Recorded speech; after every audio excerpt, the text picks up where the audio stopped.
ابتدا ہے رب ذوالجلال کے ببرکت نام سے جو دلوں کے بھید بخوب جانتا ہے۔ آپ سبھی ناظرین کو اسلامک نالج چینل میں دل سے خوش آمدید اور خلوص برا سلام۔ اللہ پاک سے دعا ہے کہ اللہ پاک آپ سب کی جائز خواہشات پوری فرمائے، وسیع رزق اور اپنی رحمت کے سایہ آپ پر ہمیشہ برقرار رکھے، آمین۔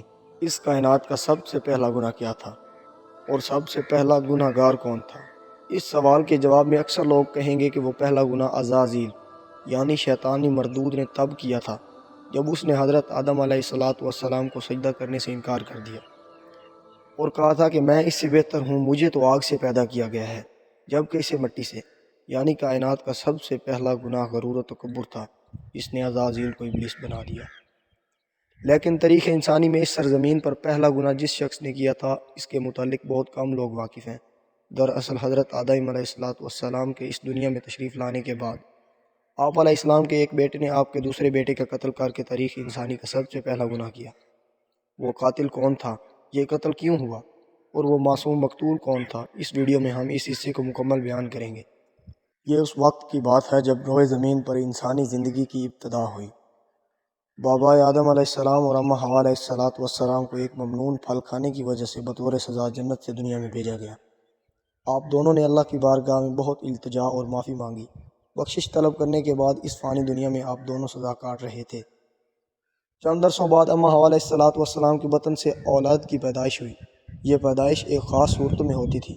جب بھی حوا علیہ السلام حاملہ ہوتی تو جڑواں بچوں کی پیدائش ہوتی، جن میں ایک لڑکا اور دوسری لڑکی پیدا ہوتے تھے۔ ایک ساتھ پیدا ہونے والے لڑکے اور لڑکی کا نکاح دوسری مرتبہ پیدا ہونے والے لڑکے اور لڑکی کے ساتھ کیا جاتا تھا، جبکہ ان جڑواں لڑکے اور لڑکی کا نکاح آپس میں حرام قرار پاتا جن کی پیدائش ایک ساتھ ہوتی تھی۔ حضرت آدم علیہ السلام کی اولاد میں دو بیٹے حابیل اور قابیل کی پیدائش ہوئی۔ قابیل کے ساتھ پیدا ہونے والی لڑکی کا نام اکلیمہ تھا اور حابیل سے پیدا ہونے والی لڑکی کا نام لیودا تھا۔ حضرت آدم علیہ السلام کی شریعت کے مطابق اکلیمہ قابیل کی بہن اور لیودا حابیل کی بہن تھی، لہذا دستور کے مطابق قابیل کا نکاح حابیل کی بہن لیودا سے ہونا تھا، حابیل کا نکاح اکلیمہ سے ہونا تھا۔ اکلیمہ جب جوان ہوئی تو اس کے حسن و جمال میں بہت اضافہ ہوا اور وہ لیودا سے زیادہ خوبصورت تھی، لہذا قابیل کے دل میں شیطان نے شر پیدا کر دیا۔ اس نے یہ خواہش کی کہ وہ اکلیمہ سے ہی نکاح کرے گا۔ قابیل شریعت سے واقف تھا، اس کے باوجود وہ اپنی ضد اور ہٹ درمی پر قائم رہا۔ حضرت آدم علیہ السلام نے قابیل کو بہت سمجھایا اور خدا کا خوف دلایا مگر وہ نہ مانا۔ آخر کار حضرت آدم علیہ السلام نے دونوں کے درمیان فیصلہ کا یہ راستہ نکالا کہ آپ نے حابیل اور قابیل دونوں کو اللہ رب العزت کی بارگاہ میں قربانی پیش کرنے کا حکم دیا کہ تم دونوں میں سے جو بھی اکلیمہ کا حقیقی حقدار ہوگا اللہ تعالیٰ اس کی قربانی کو قبول فرما لے گا اور اس طرح فیصلہ ہو جائے گا۔ اس زمانہ میں قربانی قبول کرنے کی یہ نشانی ہوتی تھی کہ قربانی کرنے والا اپنی قربانی کو پہاڑ کی اونچی چوٹی پر رکھ دیتا اور آسمان سے ایک آگ اتر کر اس کو جلا دیتی، اور جو قربانی قبول نہیں ہوتی اسے آگ نہیں کھایا کرتی تھی۔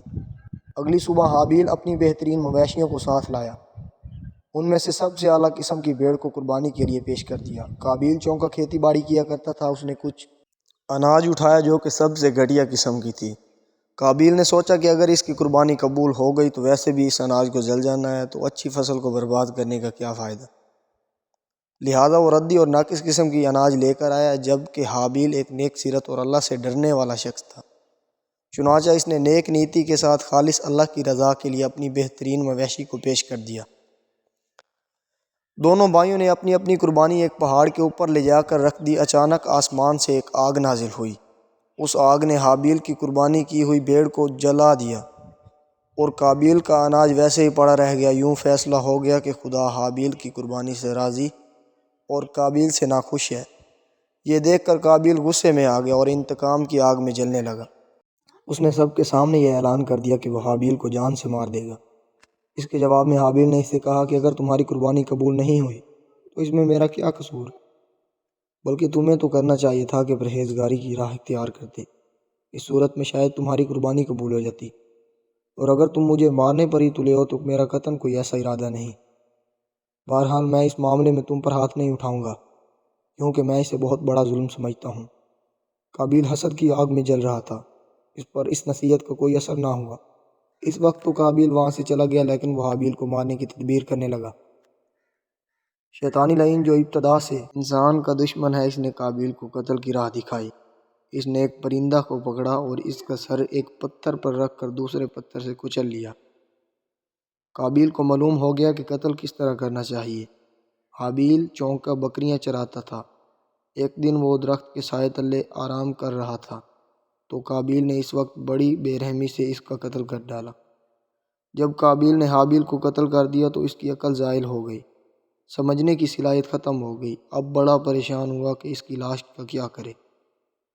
چھوڑنے میں یہ خطرہ تھا کہ درندے اس کی لاش کو کھا جائیں گے۔ روایت ہے کہ وہ اپنی بھائی کی لاش کندھے پہ لیے کئی سال تک پھرتا رہا، لیکن اسے چھپانے کا کوئی طریقہ نہیں مل رہا تھا۔ بڑا پریشان ہوا کہ کروں تو کیا کروں۔ تب اللہ تعالیٰ نے 2 کوے بھیجے۔ قابیل ان کو دیکھ رہا تھا۔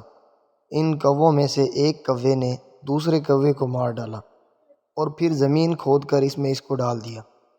اس سے قابیل کو معلوم ہوا کہ اسے بھی یہی کرنا چاہیے، اور ندامت محسوس کرتے ہوئے کہنے لگا، افسوس کہ میں اس کوے جیسا بھی نہ بن سکا۔ اس طرح اس نے اپنے بھائی کو زمین میں دفن کر دیا۔ جب قابیل نے حابیل کو قتل کیا تھا، اس سے پہلے اس کا رنگ سفید تھا، لیکن قتل کے بعد اس پر پھٹکار پڑی اور سارا جسم کالا ہو گیا۔ اس وقت حضرت آدم علیہ السلام وہاں موجود نہ تھے، لیکن جب واپس آئے تو حابیل کو نہ پایا، تو اس کو بہت تلاش کیا مگر وہ نہ ملا۔ لوگوں سے پوچھنے لگے۔ لوگوں نے جواب دیا کہ حابیل کچھ دنوں سے غائب ہے۔ حضرت آدم علیہ السلام نے حابیل کے صدمے میں کھانا پینا اور سونا سب ترک کر دیا اور اس غم میں رہنے لگے۔ روایتوں میں آتا ہے کہ جب حابیل قتل ہو گیا تو 7 دن تک زمین میں زلزلہ رہا۔ قابیل جو بہت خوبصورت تھا، بھائی کا خون بہاتے ہی اس کا چہرہ بالکل سیاہ اور بدصورت ہو گیا۔ آدم علیہ السلام نے قابیل کو اپنے دربار سے نکال دیا اور وہ یمن کی سرزمین عدن میں چلا گیا۔ وہاں ابلیس اس کے پاس آ کر کہنے لگا کہ حابیل کی قربانی کو آگ نے اس لیے کھا لیا تھا کہ وہ آگ کی پوجا کرتا تھا، لہذا تو بھی آگ کی پرستش کر۔ چنانچہ قابیل پہلا شخص تھا جس نے اللہ کی نافرمانی کی، زمین پر ناحق خون بہایا اور آگ کی پرستش کی۔ قابیل ہی وہی پہلا شخص تھا جس نے زنا کی ابتدا کی۔ اس نے اپنی بہن اکلیمہ کے لیے اپنے بھائی حابیل کا قتل کیا، اور اس کے قتل کرنے کے بعد وہ اکلیمہ کے ساتھ رہنے لگا۔ دوستو، ہم اپنی نئی ویڈیو کے لیے آپ سب سے اجازت چاہیں گے۔ تب تک کے لیے اللہ نگہبان۔